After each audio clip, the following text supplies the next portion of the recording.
Assalamualaikum warahmatullahi wabarakatuh. Halo, saya akan memberikan ilmu wawasan seputar adaptasi psikologis pada bayi. Akan saya mulai penjelasan tiap proses-proses adaptasi psikologi si buah hati cahaya mata. Hehehe. Selain ayah bunda, kalian mahasiswa maupun mahasiswi juga perlu pengetahuan ini sebagai bekal kalian nanti. Hihihi. Oke, di sini saya akan menjelaskan proses adaptasi psikologi pada bayi. Masa bayi adalah masa di mana kontak erat antara ibu dan anak terjalin. Sehingga dalam masa ini, pengaruh ibu dalam mendidik anak sangat besar. Pada masa bayi, umur 0 sampai 11 bulan, terjadi 2 tahap proses. Pertama, masa neonatal pada umur 0 sampai 28 hari. Pada masa ini terjadi adaptasi terhadap lingkungan dan terjadi perubahan sirkulasi darah, serta mulainya berfungsi organ-organ. Selanjutnya proses kedua, masa post atau pasca neonatal pada umur 29 hari sampai 11 bulan. Pada masa ini terjadi pertumbuhan yang pesat dan proses pematangan berlangsung secara terus-menerus, terutama meningkatnya fungsi sistem saraf.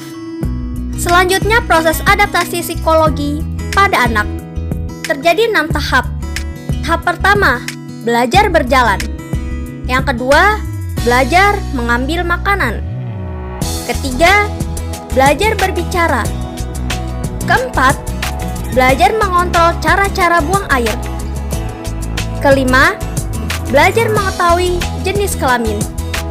Dan yang keenam atau yang terakhir, belajar membedakan mana yang baik dan mana yang buruk. Nah, selanjutnya proses adaptasi psikologi pada masa prasekolah saat anak umur 60 sampai 72 bulan. Pada masa ini, pertumbuhan berlangsung dengan stabil. Terjadi perkembangan dengan aktivitas jasmani yang bertambah dan meningkatnya keterampilan dan proses berpikir.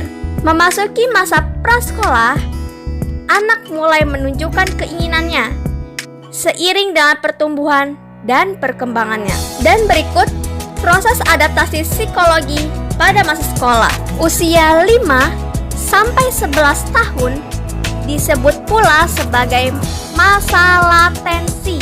Pada periode ini, macam-macam potensi dan kemampuan anak masih bersifat tersimpan, belum mekar, belum terpakai. Masa sekolah dibagi menjadi 2, yaitu masa kelas rendah sekolah dasar dan masa kelas tinggi sekolah dasar. Oke, terlebih dahulu saya akan menjelaskan ciri-ciri dari masa kelas rendah sekolah dasar. Ciri-cirinya yang pertama yaitu adanya korelasi antara keadaan jasmani dengan prestasi sekolah. Yang kedua, ada kecenderungan memuji diri sendiri. Yang ketiga, suka membandingkan diri sendiri dengan teman sebayanya. Dan yang terakhir, pada umur 6 sampai 8 tahun, biasanya menginginkan nilai rapot yang baik tanpa melihat kemampuannya. Berikutnya yaitu ciri-ciri dari masa kelas tinggi sekolah dasar.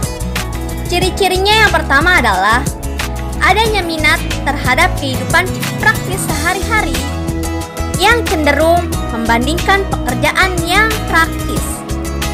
Yang kedua, realistis, ingin tahu, dan ingin belajar. Yang ketiga, minat pada mata pelajaran khusus.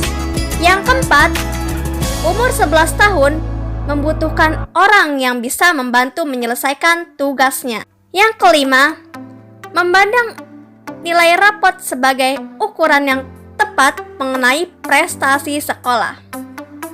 Dan yang terakhir, gemar membentuk kelompok sebaya untuk bermain bersama. Pembahasan selanjutnya adalah tugas-tugas perkembangan anak. Tugas-tugas perkembangan pada masa sekolah saat umur 6 sampai 12 tahun diantaranya adalah yang pertama, belajar memperoleh keterampilan fisik.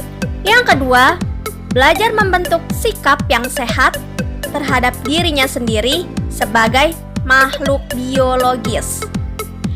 Yang ketiga, belajar bergaul dengan teman-teman sebaya. Yang keempat, belajar keterampilan dasar dalam membaca, menulis, dan berhitung, atau yang biasa dikenal dengan sebutan calistung. Yang kelima, belajar mengembangkan konsep sehari-hari. Dan yang terakhir, mengembangkan kata hati. Bagaimana materi ini? Sangat bermanfaat kan wawasan untuk bekal masa depan? Ya kan, ya kan? Jika kalian ingin menyimpan materi yang sangat bermanfaat ini, saya akan sertakan slide point di akhir video ini ya. Bisa dengan kalian download video ini atau dengan screenshot slide point di akhir video ini.